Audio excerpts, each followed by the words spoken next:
بسم الله السلام عليكم Soomaaliyey meel walba oo aan joogno waan ku dhibanahay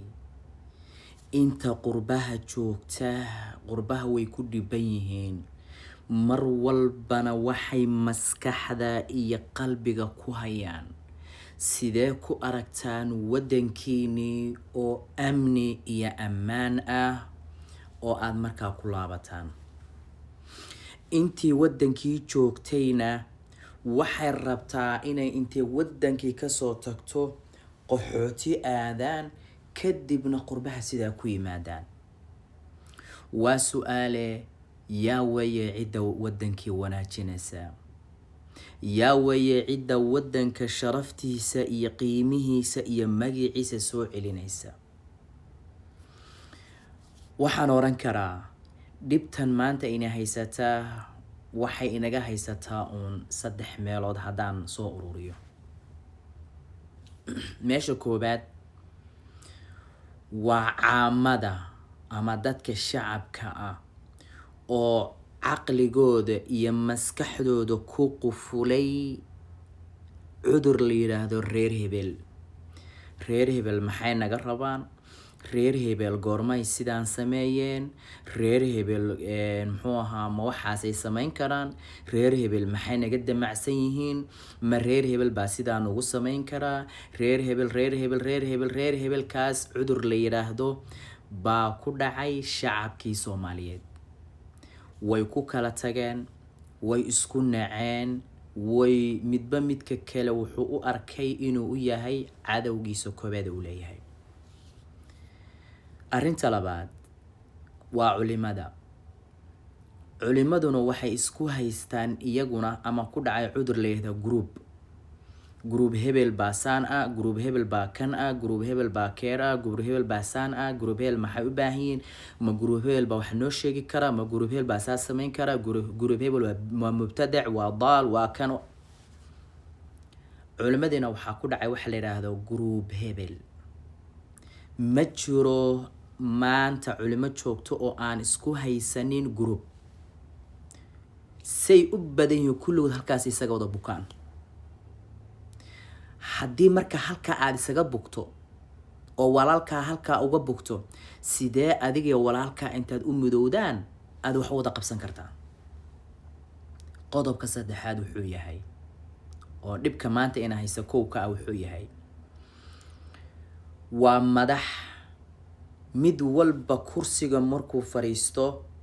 ka fekeraya xagee ka bilowda musuqmaasuqa oo aabba iyo hooyo u noqonaya musuqmaasuq dhulka sharaftiisii iyo magaciisa iyo qiimihiisana dumina dhulka la galaya waxaan leeyahay waxaan u baahanahay maanta waa shacab ka gudba reer hebel una gudba Soomaalinimo iyo qarannimo iskuna fahma hadday isa saxayana si walaalnimo ah oo wanaagsan isku saxa kan wax saxayana si wanaagsan wax u saxo kan la saxayana u fahma inuu yahay qofkan saxaya walaalkii oo wanaagii khayr u sheegaya waxaan kale u baahanahay culimo halkaas isaga caafimaad qaba nabarka halkaa ku yaala wada daweeya gacmaha isqabsada wixii khalada oo yani diinta lagu arkana si walaalnimo ah oo isjacayl ah isaga nasteexadeeya yani sidii 4 madaahib oo kale wanaaga ay isku sheegaan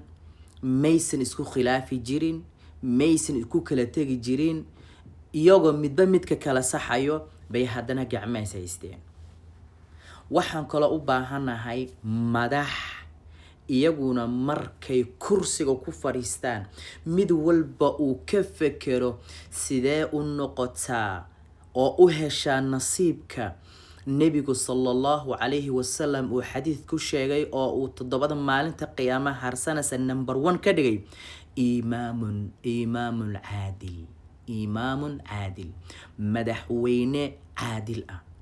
sidee nasiibka u heshaa sidee u noqotaa madaxweyne caadil ah sidee u noqotaa madaxweyne cadaalad sameynaya, sidee u noqotaa madaxweyne diinta ku dhaqmaya, sidee u noqotaa madaxweyne rabbi subxaanahu wa tacaala mar walba maskaxdiisa iyo qalbigiisa aysan ka bixin cabsidiisa iyo ilaalintiisa. markaas baan u hagaajin karnaa. laakiin inta aan sidan kale ku socono, ha sugin inaan hagaajino, ha sugin in wax inoo hagaagaan, ha sugin in wax walba inoo qurxoomaan, wax walba sida maanta ayin inay kasii daraan mooyaane kama qurux badnaan doonan. rabbi subxaanahu wa tacaala waxaan ka baryayaa inuu khayrka ina waafajiyo, waxaan ka baryayaa inuu xaqa ina waafajiyo, waxaan ka baryayaa inuu ina waafajiyo wadada hanuunka si aan u hanuunna insha Allah. wallahu li tawfiiq. wassalaamu calaykum waraxmatullahi wabarakaatuh.